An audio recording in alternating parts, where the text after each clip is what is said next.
കേരളത്തിന്റെ സാമ്പത്തിക ചരിത്രത്തിലെ ഏറ്റവും വെല്ലുവിളി നിറഞ്ഞ കാലഘട്ടത്തിലൂടെയാണ് സംസ്ഥാനം കടന്നുപോയിക്കൊണ്ടിരിക്കുന്നത്.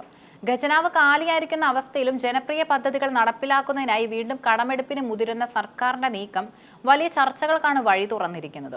വികസന പ്രവർത്തനങ്ങൾക്ക് എന്ന പേരിൽ 3700 കോടി രൂപയുടെ കടപ്പത്രം പുറപ്പെടുവിക്കാനുള്ള ധനവകുപ്പിന്റെ തീരുമാനം യഥാർത്ഥത്തിൽ നിത്യനിദാന ചെലവുകൾക്ക് ക്ഷേമ പെൻഷൻ കുടിശ്ശിക തീർക്കാനുള്ള ഒരു താൽക്കാലിക ആശ്വാസം മാത്രമാണെന്ന് സാമ്പത്തിക വിദഗ്ധർ വിലയിരുത്തുന്നു.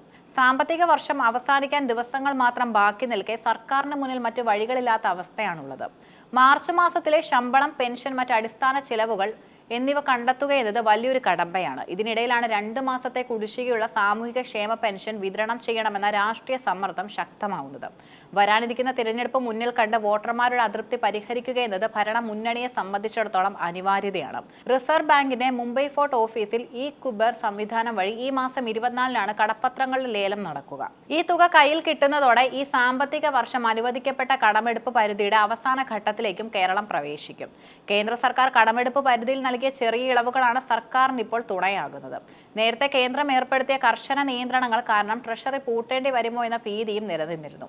എന്നാൽ അവസാന നിമിഷം ലഭിച്ച അനുമതികൾ സർക്കാരിന് ഒരു ശ്വാസം വിടാനുള്ള അവസരം നൽകി. സർക്കാർ കടപ്പത്രം പുറപ്പെടുവിക്കുന്നത് വികസന പ്രവർത്തനങ്ങൾക്കാണെന്ന് അവകാശപ്പെടുന്നുണ്ടെങ്കിലും വസ്തുതകൾ മറിച്ചാണ്. കടമെടുപ്പ് തുകയുടെ വലിയൊരു ഭാഗവും റവന്യൂ ചെലവുകൾക്കായാണ് വിനിയോഗിക്കപ്പെടുന്നത്. ഇത് സാമ്പത്തിക ശാസ്ത്ര തത്വങ്ങൾക്ക് നിരക്കാത്ത ഒന്നാണ്. സാധാരണഗതിയിൽ കടമെടുക്കുന്ന പണം മൂലധന നിക്ഷേപങ്ങൾക്കായി ഉപയോഗിക്കുമ്പോഴാണ് അത് ഭാവിയിൽ വരുമാനം സൃഷ്ടിക്കുന്നത്. എന്നാൽ നിത്യനിദാന ചെലവുകൾക്കായി കടമെടുക്കുന്നത് സംസ്ഥാനത്തെ ഒരു വലിയ കടക്കണിയിലേക്ക് തള്ളിയിടുകയാണ് ചെയ്യുന്നത്.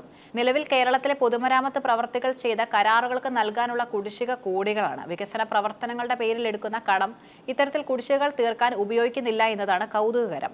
പകരം പെൻഷൻ പോലുള്ള ജനപ്രിയ പ്രഖ്യാപനങ്ങൾ നടത്തി ജനരോഷം തണുപ്പിക്കാനാണ് മുൻഗണന നൽകുന്നത്. ഇത് തദ്ദേശ സ്വയംഭരണ സ്ഥാപനങ്ങളുടെ പദ്ധതികളെയും ദോഷകരമായി ബാധിക്കുന്നു.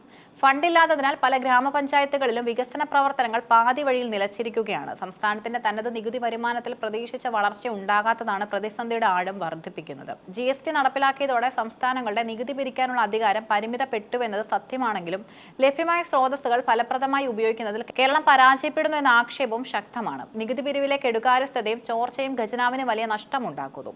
മദ്യം, ലോട്ടറി എന്നിവയിൽ നിന്നുള്ള വരുമാനമാണ് നിലവിൽ കേരളത്തിന്റെ പ്രധാന ആശയം. എന്നാൽ ഭീമമായ റവന്യൂ ചെലവുകളെ നേരിടാൻ ഇതൊന്നുമാകുന്നില്ല. കേന്ദ്രവിഹിതം കുറയ്ക്കുന്നുവെന്നും കേന്ദ്ര സാമ്പത്തികമായി ശ്വാസം മുട്ടിക്കുന്നുവെന്നും സർക്കാർ ആരോപിക്കുമ്പോഴും സംസ്ഥാനത്തിന്റെ സാമ്പത്തിക അച്ചടക്കമില്ലായ്മയെ കേന്ദ്രം ചൂണ്ടിക്കാട്ടുന്നു. കേന്ദ്രവിഹിതവും സഹായങ്ങളും കൃത്യമായി ലഭിക്കണമെങ്കിൽ നിശ്ചിത സാമ്പത്തിക മാനദണ്ഡങ്ങൾ പാലിക്കേണ്ടതുണ്ട്. കടമെടുപ്പ് പരിധി ലംഘിക്കുന്നത് വരും വർഷങ്ങളിൽ കേരളത്തിൽ കൂടുതൽ പ്രതിസന്ധികളും സൃഷ്ടിച്ചേക്കാം. കേരളത്തിലെ ലക്ഷക്കണക്കിന് സാധാരണക്കാരുടെ ഏക ഉപജീവന മാർഗമാണ് ക്ഷേമ പെൻഷനുകൾ. അത് മുടങ്ങുന്നത് സമൂഹത്തിന്റെ താഴെത്തട്ടിൽ വലിയ പ്രത്യാഘാതങ്ങളും ഉണ്ടാക്കും. തിരഞ്ഞെടുപ്പ് രാഷ്ട്രീയത്തിൽ ഇത് നിർണായക ഘടകമാണ്. അതുകൊണ്ട് തന്നെ കടമെടുത്താണെങ്കിലും പെൻഷൻ നൽകുക എന്നത് സർക്കാരിന്റെ രാഷ്ട്രീയ അജണ്ടയാണ്. 2 മാസത്തെ പെൻഷൻ ഒരുമിച്ച് നൽകുന്നതിലൂടെ സർക്കാരിനെതിരെയുള്ള ജനരോഷം തണുപ്പിക്കാൻ കഴിയുമെന്ന് ഭരണ നേതൃത്വം വിശ്വസിക്കുന്നു. എന്നാൽ കടമെടുത്ത് നൽകുന്ന ഈ തുക വരും തലമുറയുടെ ബാധ്യതയായി മാറുന്നുവെന്ന യാഥാർത്ഥ്യം പലപ്പോഴും ചർച്ച ചെയ്യപ്പെടുന്നില്ല. ഓരോ മലയാളി കുട്ടിയും ജനിച്ചു വീഴുന്നത് ആയിരക്കണക്കിന് രൂപയുടെ കടബാധ്യതയോടെയാണെന്ന കണക്കുകൾ ഈ അവസരത്തിൽ പ്രസക്തമാണ്. കേരളം ദീർഘകാല അടിസ്ഥാനത്തിൽ ഒരു വലിയ സാമ്പത്തിക തകർച്ചയിലേക്ക് നീങ്ങുകയാണെന്ന് സാമ്പത്തിക വിദഗ്ധരും മുന്നറിയിപ്പ് നൽകുന്നു. ചെലവ് ചുരുക്കൽ എന്ന വാക്ക് പ്രസംഗങ്ങളിൽ മാത്രമായി ഒതുങ്ങുന്നു. മന്ത്രിമാരുടെ വിദേശയാത്രകൾ, ആഡംബര വാഹനങ്ങൾ, ഉപദേശകരുടെ പട എന്നിവയിൽ കുറവ് വരുത്താൻ സർക്കാർ തയ്യാറാകുന്നില്ല എന്നത് പ്രതിപക്ഷം ആയുധമാക്കുന്നുണ്ട്. സംസ്ഥാനത്തിന്റെ ക്രെഡിറ്റ് റേറ്റിംഗിനെ ഇത്തരം കടമെടുപ്പ് ഭാവിയിൽ ബാധിക്കും. ക്രെഡിറ്റ് റേറ്റിംഗ് കുറഞ്ഞാൽ ഭാവിയിൽ കുറഞ്ഞ പലിശയ്ക്ക് കടമെടുക്കാനുള്ള സാഹചര്യം ഇല്ലാതാകും. ഇത് കേരളം പോലുള്ള ഒരു ഉപഭോക്തൃ സംസ്ഥാനത്തിന് താങ്ങാനാവില്ല. ഉൽപാദന മേഖലയിൽ നിക്ഷേപം വർദ്ധിപ്പിക്കാതെ വെറും ഉപഭോഗത്തിനായി കടമെടുക്കുന്നത് ആത്മഹത്യാപരമാണ്. സർക്കാരിന്റെ സാമ്പത്തിക പ്ലാനിംഗ് പാടെ പരാജയപ്പെട്ടുവെന്നാണ് പ്രതിപക്ഷത്തിന്റെ ആരോപണം. കടമെടുത്ത് മുടിയുന്ന കേരളം എന്ന പ്രതിച്ഛായയാണ് ഇന്ന് സംസ്ഥാനത്തിനുള്ളത്. നികുതി വർദ്ധിപ്പിച്ചും വെള്ളപ്പൊക്കം, വൈദ്യുതി നിരക്ക് എന്നിവ കൂട്ടിയും ജനങ്ങളെ പിഴിക്കുന്ന സർക്കാർ മറുഭാഗത്ത് അഴിമതിയും ധൂർത്തും തുടരുന്നുവെന്നും അവർ ആരോപിക്കുന്നു. വ്യക്തമായ സാമ്പത്തിക പരിഷ്കാരങ്ങൾ ഇനിയും വൈകുന്നത് സംസ്ഥാനത്തെ വെനസ്വേലയോ ശ്രീലങ്കയോ നേരിട്ടതുപോലുള്ള സാഹചര്യത്തിലേക്ക് എത്തിക്കുമെന്നും അവർ ഭയപ്പെടുന്നു. തൽക്കാലം 3700 കോടി രൂപ കടമെടുത്ത് ക്ഷേമ പെൻഷൻ നൽകിയാൽ ജനങ്ങളെ കൂടെ നിർത്താൻ ഒരുപാട് സർക്കാരിന് കഴിയുമായിരിക്കും. എന്നാൽ ഇത് പ്രശ്നത്തിനുള്ള ഒരു ശാശ്വത പരിഹാരമല്ല. അടുത്ത സാമ്പത്തിക വർഷത്തിന്റെ തുടക്കത്തിലും ഇതേ രീതിയിലുള്ള കടമെടുപ്പുകൾ തുടരേണ്ടി വരും. വരുമാന വർധനവിലുള്ള പുതിയ മാർഗങ്ങൾ കണ്ടെത്തുക, സർക്കാർ തലത്തിലുള്ള ആഡംബരങ്ങൾ ഒഴിവാക്കുക, കാർഷിക വ്യവസായ മേഖലകളിൽ ഉണർവുണ്ടാക്കുക എന്നിവയിലൂടെ മാത്രമേ കേരളത്തിന് ഈ പ്രതിസന്ധിയിൽ നിന്നും കരകയറാൻ സാധിക്കൂ.